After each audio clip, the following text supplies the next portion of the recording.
Are you ready to go from am I good enough to is this good for me? Welcome to the Self-Love Sessions podcast.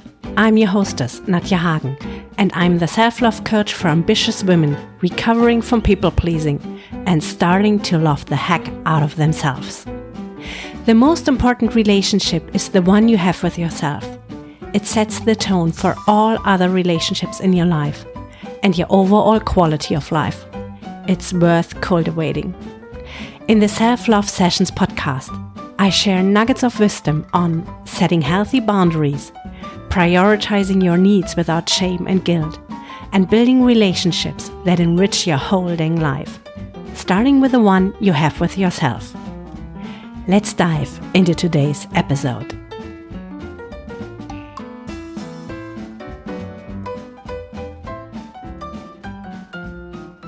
Welcome to the 7th episode of the Self-Love Sessions podcast.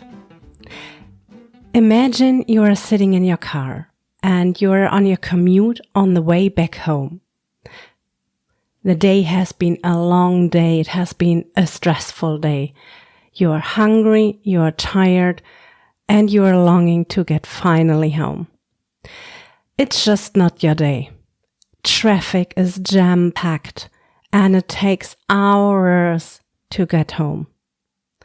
And then suddenly the driver in front of you cuts you off. And you are so annoyed. How can this idiot behave in such a way? This is so disrespectful. You are so annoyed and you want to scream it at his face. The F word. The F word that normally gets beeped out because children are not supposed to hear it. You want to scream it at his face. And I hear you scream it right now, following my story. But it's not the effort I'm referring to. What? Nadja, what do you mean? I refer to another F word. I refer to forgiveness. Yeah, you heard that right. I'm talking about forgiveness today. Why? I tell you. You can scream at this driver as intensely as you want to. But what happens afterwards is that you are still annoyed. And you're still angry about him. And you're still mad at him. So nothing has really changed. Apart from you losing your cool. Which probably isn't something you are super proud of, right? But when you use the other F word, when you use forgiveness, you can change the situation completely. This doesn't only apply to the driver who cuts you off or other people who annoy you. This applies to every single situation in your whole life, from early childhood to being a grandma.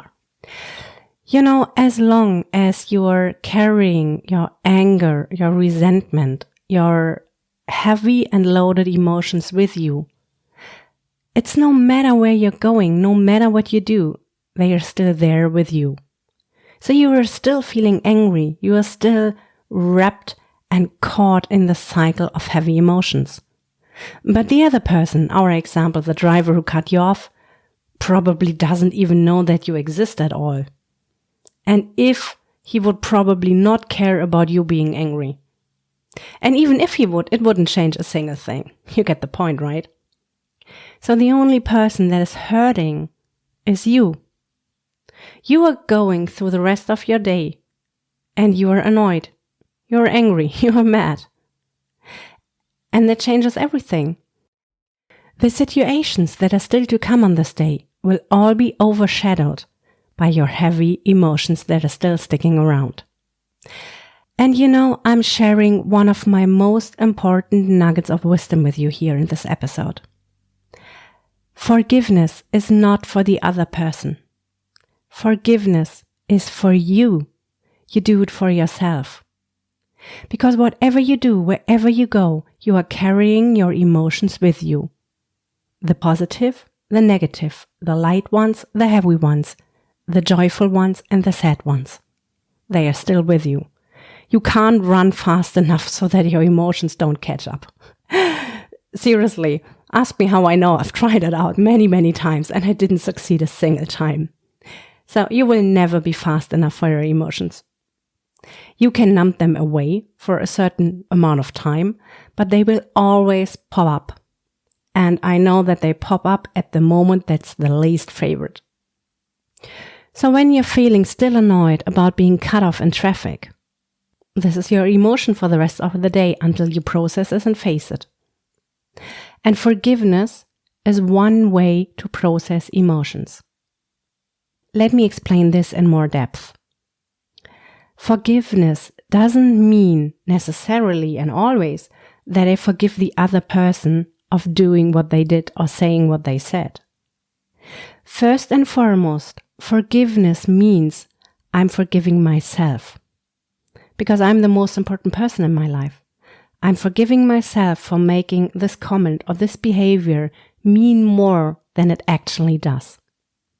When I come back to my traffic jam example, how important is it in relation to your life that another driver cut you off? I mean, seriously, this is so unimportant. And I'm sure a week later you won't even remember this incident. So you're getting annoyed about something that is just tiny, something that just happened. We don't know why, and it just doesn't matter. And you let this incident steal your joy, your peace, and your happiness away from you. Is this really worth it? My answer to this is a definite no. And that brings me to the second important point here. We are the ones who are giving meaning to the things that are happening. So in case of my driver example, you are the one giving the meaning that this person has been disrespectful towards you or behave inappropriately. This is your meaning. You are choosing to attach this meaning to this situation. So let's flip the coin and look at it from the other side. The first thing that could have really happened is that the other driver just didn't see you. So it wasn't intentionally. And that means the other person is completely innocent. And you are getting annoyed about something that just happened and was just bad luck for both of you. Doesn't make sense, right? Another thing could be that the other person was super stressed. Maybe they had kids around the whole day and they didn't get their work done, or they had a fight or a discussion with their boss, or maybe this person experienced something really heavy during the day. Maybe the other driver just got fired. You just don't know what is going on in another person's world at this moment. But we as humans, we want to give meaning to everything. So we choose the meaning that's the most obvious one to us. But that's not necessarily the truth. Sometimes it is very far away from the truth. So how would you feel? How would you behave if you got fired today and you're on the way back home and you need to tell your family? And maybe you're the only breadwinner. You see, things feel differently when you look at it in this way. So what I want to highlight here is that you do not know what is going on in the world of the other person, with their feelings and in their mind. And you are attaching a meaning that indicates something negative towards you, which in most cases is just not the case, just not the truth. And you're wasting your lifetime with staying attached to a heavy emotion instead of putting things back into a bigger frame and reframe it accordingly. That's one thing. Another thing is, even if the other driver has seen you and cut you off intentionally because he just doesn't care at all, you don't have any gains from being annoyed, from staying attached to heavy and negative emotions. You're just harming yourself, but not the other one. That's the third point. So I know emotions are coming and going, and emotions are designed and supposed to flow through us. It's okay to feel annoyed when something like this happens, and to be annoyed for a minute or 2 or even 5 minutes. But we need to process these emotions and we need to let them go. Because otherwise they will just stick around, and we don't want heavy emotions to stick around longer than necessary. And forgiveness is a great way to process emotions. I would like to share with you how you can use forgiveness as a practical tool to process emotions and to let go. Because telling yourself, oh, I'm just forgiving the other person, probably he hasn't meant it like that, won't do anything if you're still feeling annoyed. Then you're actually lying yourself, which builds resentment towards yourself. I don't want to go deeper into this hole, but it doesn't make anything better. So forgiveness only works when we truly feel it. That's the secret about it. I forgive you doesn't do anything if I don't feel forgiveness. So how can I bring myself into this feeling of forgiveness? One of the ways that helped me a lot was to make myself aware and to remember myself that I do not know what is going on in other people's lives. So maybe it is the truth that this person actually got fired and is just in his own funnel of perception currently. Maybe putting ourselves in the shoes of others allows us to feel compassion, to feel empathy, and to come to a place where we can truly forgive what happens. Because we are understanding it wasn't personal, it never has been. Even if somebody is hurting you intentionally, this is more about the other person than about you. I will share an example with you from my early 20s. I was in a club, dancing, having an amazing time, and me and my girlfriend, we were on the way to the restrooms, and we passed by two guys. And this was a time where I did a lot of sports. I was super fit and I was lean. I really felt comfortable in my body and I had a great figure. And one of these guys, while I was passing by them on my way to the restroom, was telling his friend, "Look at her, she has a big fat ass." What? To be honest, it hurt at this moment. And it took me a couple of days to process this because being in shape, being attractive had a very high priority in my life at these days, but that's a story for another time. What I've noticed is that a lot of things are relative. For this guy, my booty might have been a little bit too much, but for a lot of other people, it was a dream booty. So things change the way you look at them. And especially when it comes to things like attractiveness, there are so many different tastes. So a woman who is attractive to one guy might not be attractive to another guy. I mean, there are people who think Claudia Schiffer is not beautiful and she's a top model.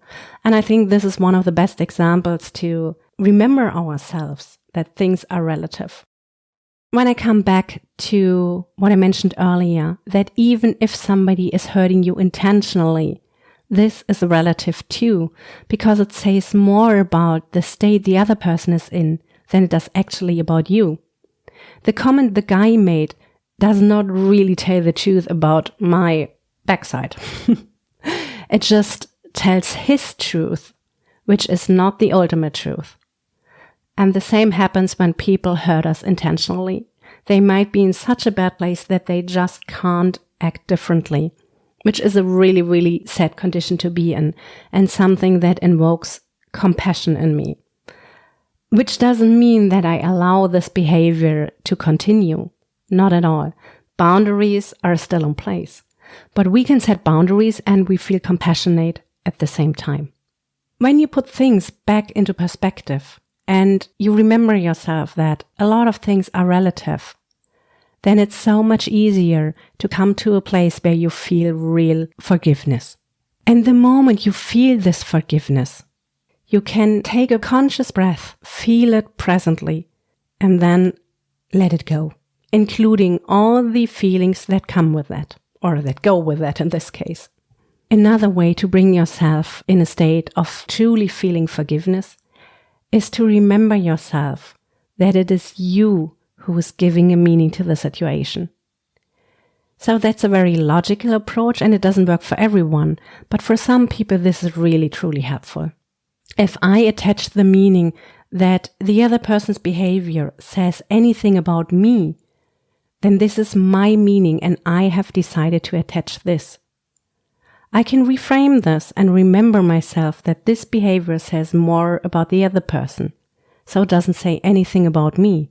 And that leads to me not feeling disrespected anymore or being treated unfairly. And then the next step is it allows me to forgive.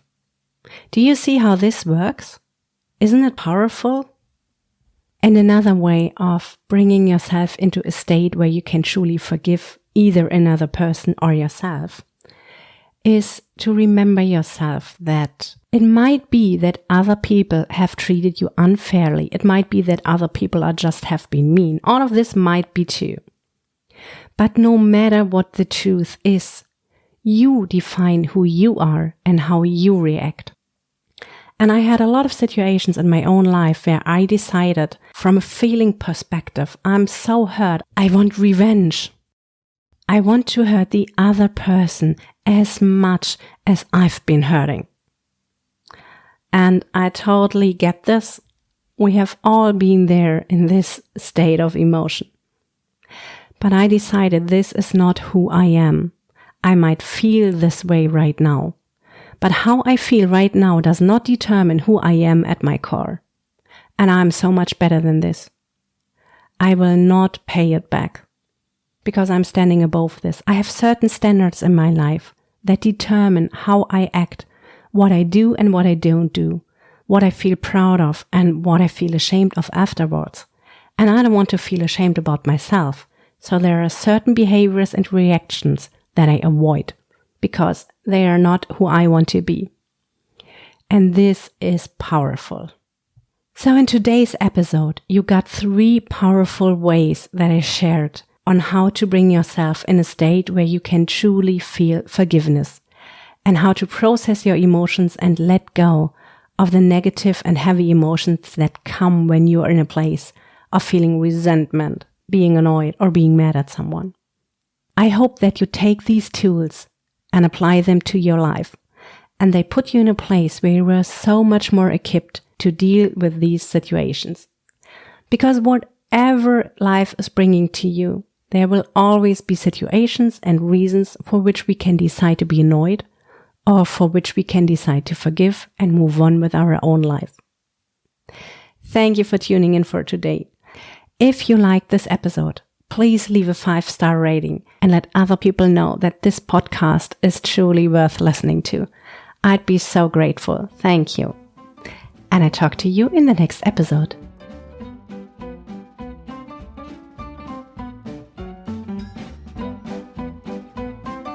Thank you for listening to today's episode. If you found this valuable, please give a 5-star rating and tell other women that this show is worth listening to. I talk to you in the next episode.